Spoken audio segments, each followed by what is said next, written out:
Y parlamentarios de la oposición presentaron hoy la acusación constitucional en contra del presidente de la República, Sebastián Piñera. Para profundizar en este y otros temas nos acompaña el senador del PPD, Felipe Arboe. Senador, bienvenido a Canal 24 Horas. Muy buenas tardes. ¿Qué tal? Buenas tardes, gusto de saludarlos. Lo primero que corresponde es mandar toda la solidaridad a las familias que están siendo afectadas por este tremendo incendio aquí en Valparaíso.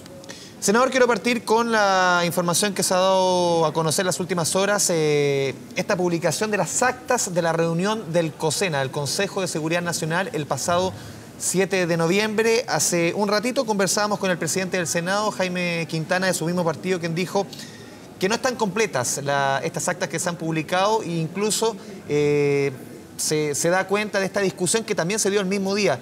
¿Una situación de seguridad nacional o de orden público? ¿Cuál es su apreciación respecto a este hecho que se ha dado a conocer hoy? A ver, bueno, respecto al contenido no puedo yo saber si están incompletas o no porque no estuve en la reunión. No, sí lo dijo por lo que dijo el senador claro, Quintana, sí. Claro, pero respecto de la discusión que se dio, bueno, era una discusión que muchos de aquellos que estamos vinculados a los temas de seguridad y temas jurídicos sabíamos, ¿no?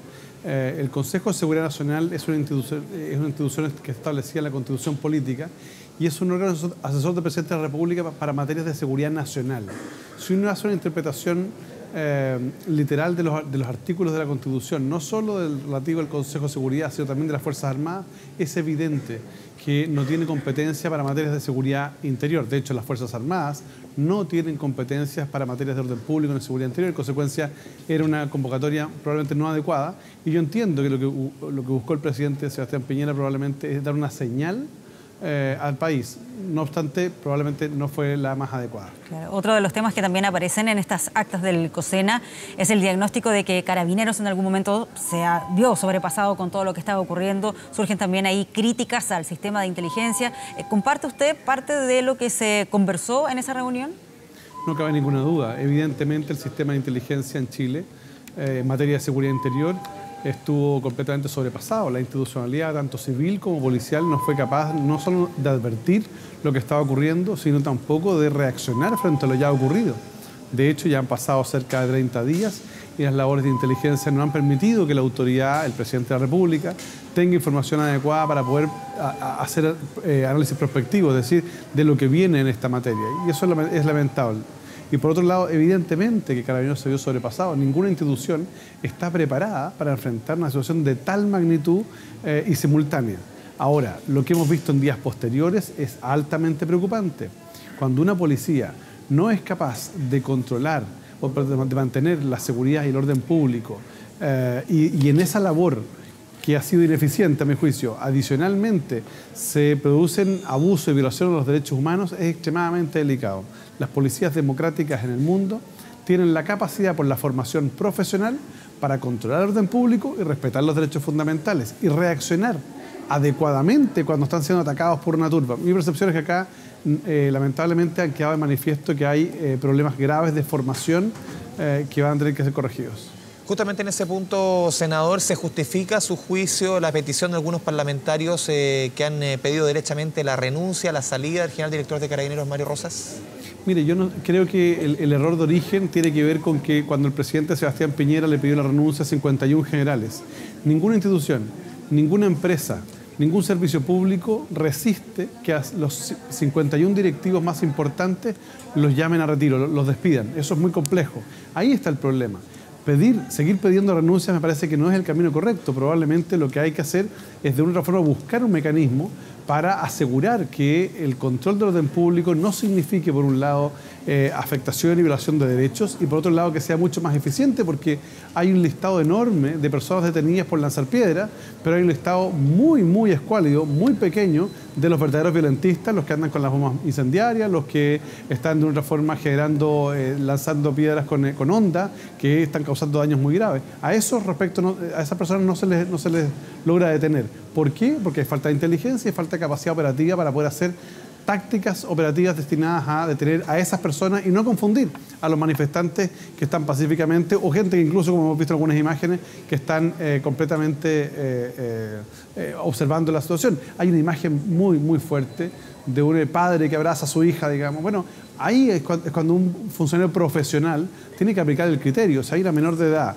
que ha cometido desórdenes y está su padre ahí, bueno, se le pone a disposición de su padre o se le lleva a la unidad policial, pero no se hace ese forcejeo que es francamente inusual. Sí, recojo un poco de sus palabras que más que focalizar la polémica en la persona de Mario Rosas, sí hace falta hacer un trabajo más de largo plazo, de formación, en términos de inteligencia y a su juicio que es un error concentrar la crítica en Mario Rosas porque quizás el que venga después, si es que se tuviese que renunciar, la situación no cambiaría mucho.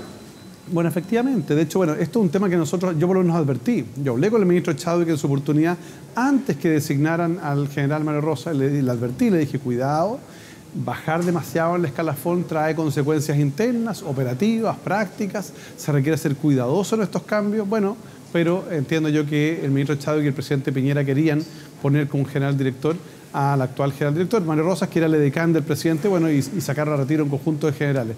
Mi percepción, insisto, es que no tiene que ver solo con la persona, tiene que ver con la experiencia, tiene que ver con la capacidad operativa y tiene que ver también, y esto es una reflexión más profunda, con la formación profesional que estamos teniendo. Evidentemente no es la adecuada y yo creo que vamos a convocar a un equipo de expertos nacionales e internacionales para poder repensar la policía preventiva que Chile requiere. Yo no me explico hasta el día de hoy cómo probablemente me dicen, mire, no tenemos carabineros suficientes para controlar orden público. Yo le digo, bueno, ¿y por qué no sacan a los más de 3.500 que están dedicados a funciones investigativas? Saquen a esos carabineros. Carabineros no tiene que estar investigando. La policía investigativa es la policía de investigaciones. Entonces, de una vez por todas hay que iniciar estos cambios porque pueden ser impopulares. Muchas veces me han dicho algunos oficiales que no nos gusta que usted diga esto. Bueno, pero lo que pasa es que el país necesita una policía preventiva dedicada 100% a eso y una policía investigativa especializada en esto otro. En consecuencia, creo que el país va a tener que dar una discusión muy de fondo respecto de cuál es la estructura de seguridad que necesitamos, cuál es el sistema de inteligencia que necesitamos, quién tiene que dirigir estas operaciones. Vamos a tener unos funcionarios de Estado a cargo, no de gobierno, para que no los echen con el cambio de gobierno. Acá tenemos que tener gente especialista y adicionalmente tenemos que dar la discusión de la necesidad de tener agentes operativos también civiles, no solo policiales. Sí, solo para cerrar este tema de la petición de renuncia al general director de Carabineros, algunos parlamentarios de oposición lo que han planteado directamente es que se requiere dar una señal clara de que el Poder Civil se encuentra comprometido con la plena vigencia de los derechos humanos en nuestro país.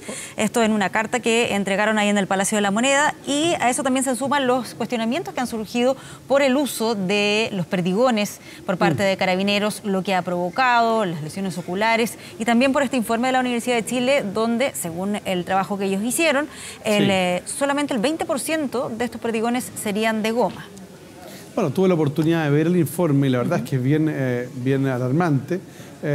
La pregunta es ¿por qué hoy día conocemos un informe y resulta que Carabineros señala una cosa contraria? Hay un problema con el proveedor que le falseó o les dio lo mismo, si es que tenía plomo o no tenía plomo. Bueno, eso es muy delicado y va a haber que determinar responsabilidades. Mi punto está en que los derechos humanos y la seguridad son plenamente compatibles cuando las cosas se hacen bien. No es posible que se argumente el desgaste de la policía o el nivel de violencia para justificar violación a los derechos fundamentales. Los derechos fundamentales no se pueden violar y así los hacen las policías de países desarrollados en el mundo, países democráticos. Entonces se requiere mayor capacidad tecnológica, mucho mejor preparación profesional y también mayor cantidad de dotación para que puedan cumplir de buena forma su labor operativa. Pero fíjese lo que ha pasado, porque nos centramos en lo que ha ocurrido en Santiago, pero Concepción está completamente devastado, el centro de Concepción, lo que pasó en Antofagasta, lo que pasó en Quilpué, una pequeña localidad que se quema la municipalidad, la que provee los servicios a la gente más pobre. Bueno, la pregunta es ¿por qué el gobierno se enteró de que eso iba a ocurrir?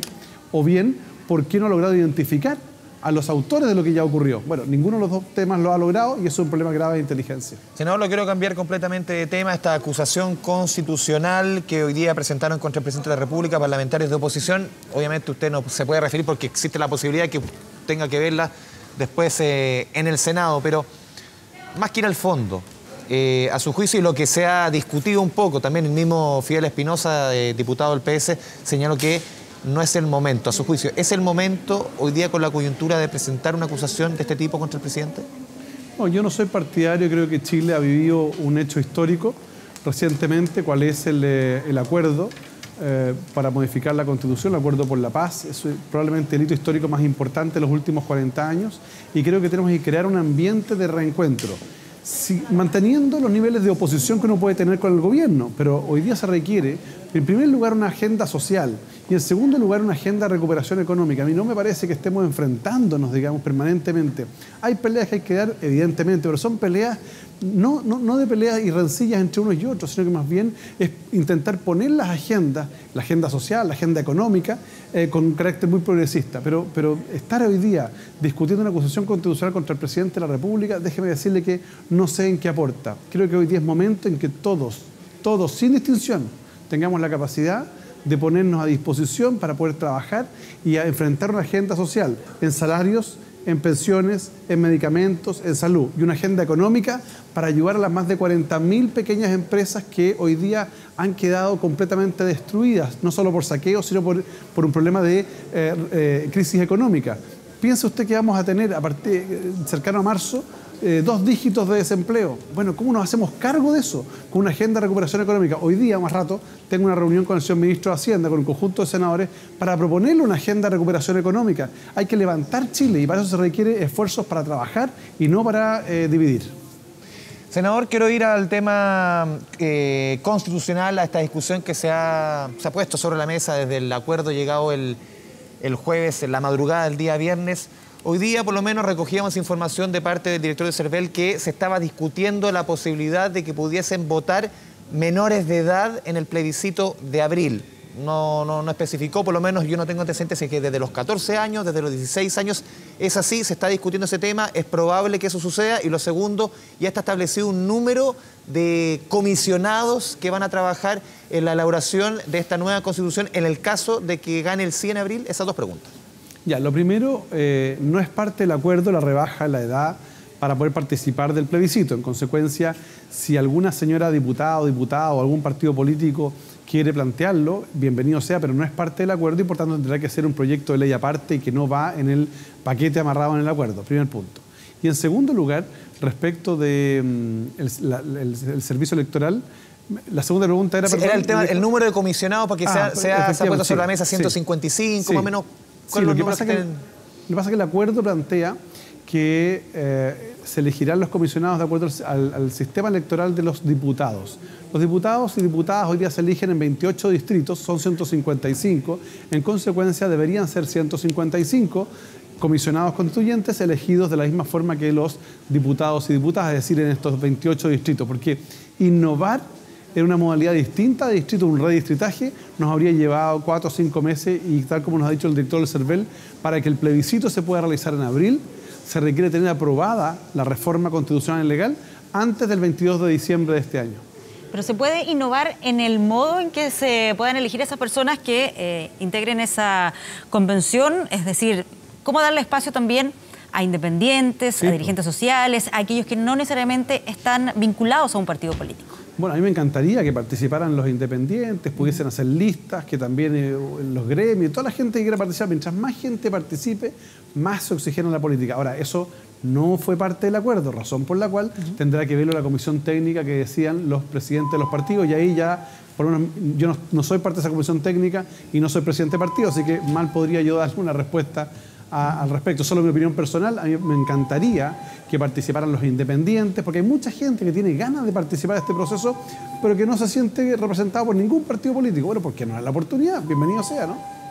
Senador, lo quiero llevar, hay harto tema en la agenda, sí, lo quiero llevar al tema de la agenda social que ha presentado el gobierno en diferentes instancias, en las últimas 3 semanas ha ido cambiando, puntualmente al tema de la pensión básica solidaria, el pilar solidario, esta propuesta que se ha puesto sobre la mesa, que fue aprobada el viernes en la discusión de presupuesto, 50%. ¿Usted le hace sentido ese aumento de 50% de una sola vez, como se ha propuesto y que fue votado de manera casi unánime en la Cámara de Diputados, o deberá ser paulatino, como han propuesto desde Hacienda? Mire, nosotros como partido por la democracia, propusimos ya hace 3 semanas que parte de la agenda social tenía que ser el aumento inmediato de las pensiones básicas solidarias en un 50%. Si eso tiene complicaciones desde el punto de vista presupuestario, habrá que buscar un mecanismo destinado a establecer una gradualidad, pero no una gradualidad en 4 o 5 años, sino que bastante reducido. Porque se está hablando de 2 o 3 años. Sí, claro, lo que queremos nosotros es aumentar prontamente la pensión básica solidaria, que es la gente más pobre del país. Eso en primer lugar. En segundo lugar, le hemos dicho al gobierno que adicionalmente a la pensión básica solidaria tenemos que hacernos cargo de lo que está ocurriendo con un conjunto de personas que, no siendo beneficiarios de la pensión básica solidaria, sus pensiones están muy bajas y hay que hacerlo rápido. Y para eso hemos propuesto un mecanismo de aumentar, digamos, y que un porcentaje del aumento de la cotización sea para un fondo solidario y que permita también aumentar las pensiones por ese lado. Aquí hay que hacerse cargo que las pensiones son el sueldo de los jubilados y si queremos darle mayor dignidad tenemos que hacer un esfuerzo económico. Le voy a decir lo siguiente: el esfuerzo que ha hecho este gobierno en materia para superar esta crisis, la agenda social, son 1.200 millones de dólares. Pensemos que en la crisis del 2008, el gobierno de la presidenta Bachelet, el ministro Andrés Velasco sacó 8.000 millones de dólares. Yo creo que hoy día Chile tiene capacidad económica de ahorros en el extranjero y también puede hacer reasignaciones para hacer una agenda mucho más potente, que permita, por ejemplo, aumentar el sueldo mínimo a 400.000 pesos, no solo 350, y que podamos aumentar las pensiones en un 50%. Creo que hoy día Chile tiene la posibilidad y adicionalmente hacerse cargo de un tema súper relevante: los deudores del CAE. Tenemos cerca de 1.200.000 familias que tienen algún grado de deuda o de procedimiento de apremio, embargo, producto de las deudas de que sus hijos estaban estudiando. Bueno, hagamos un gran acuerdo nacional. ¿Por qué no proponerle, por ejemplo, a la banca que condone los intereses? Y que el gobierno, con una parte de los fondos soberanos, unos 4.000 o 5.000 millones de dólares, podría pagar cerca del 50 al 70% de la deuda, del capital. Bueno, hacemos un esfuerzo y eso en la práctica es un aumento de sueldo o de pensión a aquellos que están endeudados con el sistema educacional, ¿no? Muy bien, senador Felipe Arboe, muchas gracias por conversar con nosotros sobre todos estos temas. Buenas tardes. Muchas gracias, buenas tardes, que estén muy bien. Hasta luego.